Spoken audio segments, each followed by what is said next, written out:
Nah, oke, kita lanjut nih di series kedua. Sorry, ada background noise.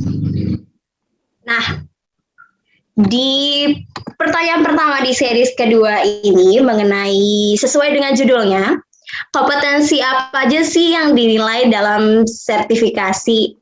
Nah, boleh langsung dijawab Pak, apa aja sih kompetensi yang dinilai dalam sertifikasi guru? Iya, baik. Kalau untuk guru itu ada 4 kompetensi yang harus dipenuhi oleh guru. Nah, 4 kompetensi ini yaitu yang pertama itu kompetensi pedagogiknya itu. Nah, kompetensi pedagogik ini guru itu harus mampu mengelola pembelajaran yang ada di kelas, gitu. Misalnya pengelolaan kelas, pembuatan perangkat pembelajaran. Nah, itu semua aspek-aspek yang menunjang kompetensi pedagogiknya dia. Itu yang pertama, kompetensi yang pertama. Yang kedua itu kompetensi kepribadian. Nah, guru menjadi seorang guru itu harus sehat, kepribadiannya harus sehat gitu. Misalnya percaya dirinya harus bagus, tanggung jawabnya harus bagus, loyal terhadap terhadap tugas dan tanggung jawabnya gitu. Jadi beriman. Nah, seperti itu kompetensi kepribadian. Kompetensi yang ketiga itu kompetensi sosial. Jadi dia harus mempunyai kompetensi sosial yang baik. Bagaimana dia berinteraksi dengan orang tua siswa, bagaimana dia berinteraksi dengan teman sejawatnya, bagaimana dia bisa berkomunikasi dengan masyarakat sekitar di lingkungan sekolah. Itu harus punya itu. Guru harus mampu dan mempunyai kompetensi sosial yang baik. Terus kompetensi yang berikutnya kompetensi profesional. Nah, kompetensi profesional ini sangat dibutuhkan. Nah, karena apa? Kalau guru mau mengajar, tapi kalau tidak tahu konsep dari sesuatu yang dia tidak, sesuatu yang akan dia ajarkan, ya percuma gitu. Dia harus tahu konsep tentang air, atau dia harus tahu tentang konsep tentang panas. Nah, kalau dia tidak sebelum mengajar itu dia harus sudah persiapkan, dia harus belajar juga tentang konsep itu. Jangan sampai tiba-tiba sampai di kelas karena dia tidak punya kompetensi profesional ini, akhirnya jadi akhirnya salah konsep gitu. Nah, itu yang perlu. Nah, itu 4 kompetensi yang perlu dimiliki oleh seorang guru profesional. Nah, di UKG di uji kompetensi guru juga keempat kompetensi ini yang diuji. Jadi kalau mau jadi guru harus penuhi 4 kompetensi yang sudah saya sebutkan tadi. Iya betul. Nah tadi keempat kompetensinya tuh teman-teman yang harus dipenuhi oleh seorang guru. Yang pertama itu pedagogik, kompetensi kepribadian, kompetensi profesional, dan juga kompetensi sosial ya Pak. Iya betul. Nah untuk selanjutnya, menurut Bapak apa aja sih dasar pelaksanaan sertifikasi sendiri?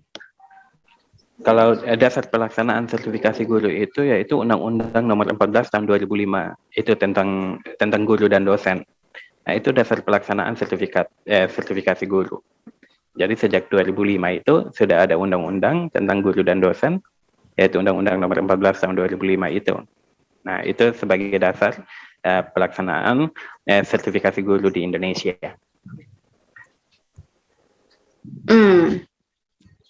Oke. Ada pertanyaan tambahan nih Pak.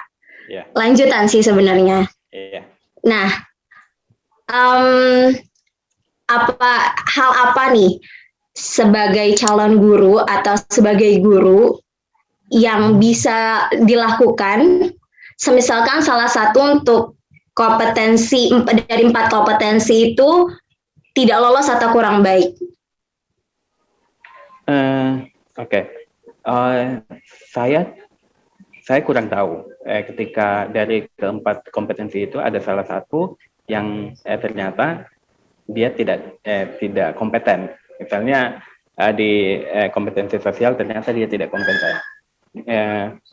mungkin kalau dari pengalaman saya dan teman-teman guru, ketika mereka melakukan uji kompetensi guru itu UKG, ketika proses terakhir dari proses sertifikasi guru itu kan UKG. Nah, kalau mereka tidak lulus dalam UKG itu, mereka harus mengikuti tes dengan peserta-peserta di angkatan setelah dia. Jadi ada melakukan kalau dia tidak lolos lagi, mungkin saya kurang tahu jelas, tapi mungkin dia diberikan kesempatan 4 kali untuk mengikuti tes itu. Oke. Jadi ada 4 kali kesempatan nih bagi teman-teman yang merasa kayaknya masih kurang di salah satu 4 kompetensi ini nih untuk mendapatkan sertifikasi guru nantinya. Nah, lanjut Pak. Apa aja kendala atau hambatan dalam mendapatkan sertifikasi guru biasanya yang dihadapi oleh para calon guru atau guru yang ingin mendapatkan sertifikasi guru ini? Apa aja sih kendala dan hambatannya yang biasanya dihadapi? Ya, kalau dari pengalaman pengamatan saya sejak 2011 lah, ketika saya terjun di dunia pendidikan 2011 sampai sekarang, itu hambatan yang paling besar itu penguasaan teknologi informasi,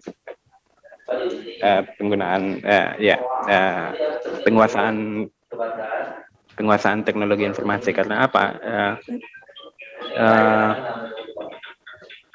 Teknologi itu membantu seorang guru untuk bekerja cepat, bekerja tepat. Gitu. Nah kan kalau proses sertifikasi itu kan kalau di dalam jabatan itu, kalau PLPG itu kemarin itu cuma 10 hari. Paling cepat 10 hari.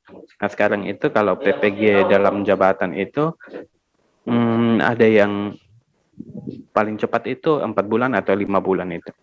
Nah itu juga butuh melek teknologi gitu. Kalau guru itu tidak punya kemampuan untuk mengoperasikan misalnya laptop atau komputer, itu yang mungkin menjadi hambatan paling besar. Hambatan paling besar ketika mereka berjuang untuk mendapatkan sertifikasi guru, sertifikasi pendidik itu. Nah itu yang menurut pengalaman pengamatan saya seperti itu. Hambatannya salah satu itu. Oke, salah satu hambatannya mungkin untuk para guru yang sudah mungkin bisa dibilang sudah cukup berumur untuk menggunakan teknologi informasi atau mengikuti perkembangan zaman ini ya. Iya. Yang berikut yaitu menurut pengamatan saya tadi yang kualifikasi pendidikan, karena kan banyak guru-guru yang dulu itu mungkin dari SPG sama mungkin hanya D2 diploma 2 itu. Nah mereka harus kalau mau mengikuti sertifikasi guru, untuk mendapatkan sertifikat pendidik, untuk masuk dalam peserta itu, dia harus memiliki kualifikasi D4, minimal D4 atau S1 tadi, gitu. Iya betul. Kalau mereka belum memenuhi itu, maka mereka belum bisa untuk mengikuti program sertifikasi sekarang. Nah itu kendala yang mungkin guru-guru yang mungkin sudah di atas 50 tahun itu mungkin itu agak susah untuk mereka penuhi, karena mereka harus ikut kuliah dulu untuk S1 dan sebagainya. Ya, untuk memenuhi syaratnya. Ya, jadi harus kuliah dulu untuk memenuhi D4 atau S1 baru bisa mengikuti ujian untuk sertifikasi pendidik ini sendiri ya.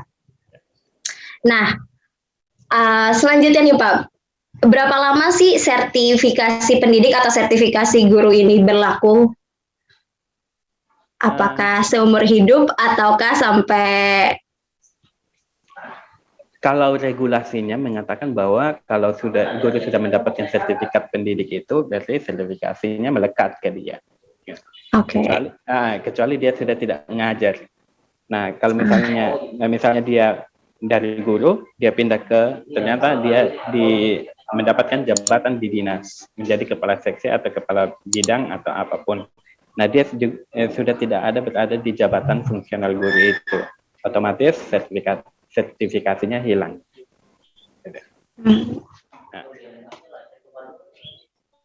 Nah, oke. Iya, lanjut Pak. Ya, oke. Tapi kalau masih dalam jabatan fungsional guru, guru yang sudah memiliki sertifikat pendidik, otomatis dia berhak atas tunjangan profesi gurunya. Kalau dia memenuhi syarat untuk mendapatkan itu. Iya, itu balik lagi tadi ke syarat untuk memenuhinya dulu, baru bisa mendapatkan si sertifikasi guru ini. Nah, terakhir nih Pak, pertanyaan terakhir di series kedua ini. Kan sekarang ini zaman yang benar-benar teknologi itu sangat pesat perkembangannya kan ya Pak. Banyak guru-guru yang show off di sosial media mereka.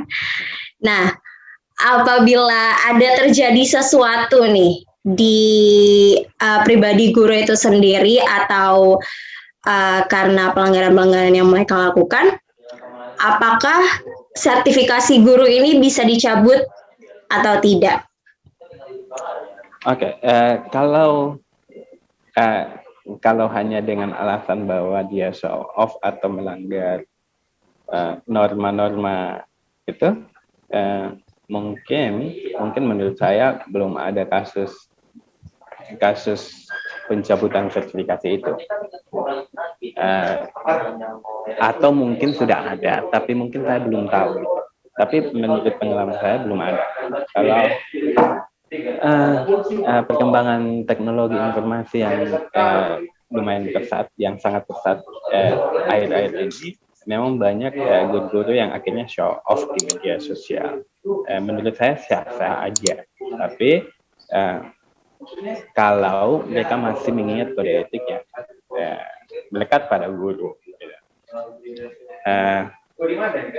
tidak melanggar norma sosial, norma kesusilaan yang melekat sebenarnya di tubuh seorang guru sebenarnya.